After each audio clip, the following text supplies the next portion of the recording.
A lot of garages believe that electric vehicles are not for them and they don't present an opportunity to earn money. Well, that's completely wrong. They're just a vehicle. They've got tyres, they've got brakes, they've got everything a normal vehicle has got apart from the lack of an engine. In this video, we'll walk through EV servicing and show you it's not as scary as you think. Let's begin with some of the essential tools to get you working electric vehicles. The very basics are your 1000-volt rated gloves, followed by your basic EV insulated toolkit, and one of the most important things that you're going to need is actually a really decent multimeter / insulation tester to take you through some of these routines and to be able to test things safely. Most garages have already got the equipment they require, i.e. spanners, a vehicle lift and other bits and pieces to just get them going to do that simple servicing.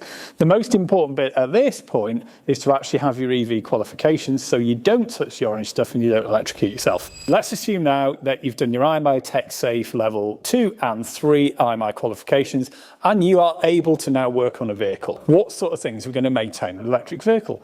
It's very, very simple. It's still a car, except it's quite a heavy car. You've got regenerative braking systems, which are slightly different, obviously, but still rely on discs and pads. And in fact, on some of the older vehicles, things like Skoda Enyaqs, they still actually got drum brakes on the rear, very strangely, because of course the brakes don't need to be as efficient. You've got handbrake mechanisms that you need to look at. So it's straightforward brake maintenance. One of my friends who works in the Tesla region said that Model S's go through suspension arms like they're going out of fashion, always replacing front suspension arms. You've got gearboxes front and rear. They require oil checks, drive shafts which have to be actually putting up with quite a lot more torque than they would in petrol engines, so you can go through drive shafts as well. Then of course you've got the normal electrical washers, wipers, horns, everything expected that you do for a normal MOT. Why shy away from that maintenance side? People need that and they need pre-MOT work doing on them as well. But as we said, you need to make sure you've got that TechSafe qualification first. Now you're doing simple maintenance on EVs. What other add-ons can you offer to a customer with an electric vehicle? Some very simple stuff, like there are battery health checks out there. What is battery state of health? It's very simple. If you think about your mobile phone, when you bought it, it might have had, say, 24 hours life at 100%. And then after a couple of years, it drops down to only having 18 hours life. So it's got approximately 80% battery state of health. It still charges to 100%, but same with a car. It started off with, say, 350 miles and now it only delivers 280 miles.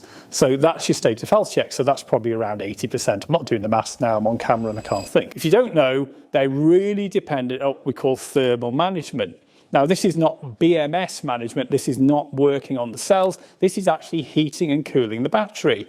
So, for example, you want to cool the battery when it's getting too hot and you want to heat the battery when it's a cold morning. Hence the reason EVs use more power on a cold morning. Your battery thermal management is done via things like heat pumps. It's done via normal HVAC systems, or as you would call them previously, aircon systems. And these are a bit like an air conditioning system in a building. They can heat it and they can cool it.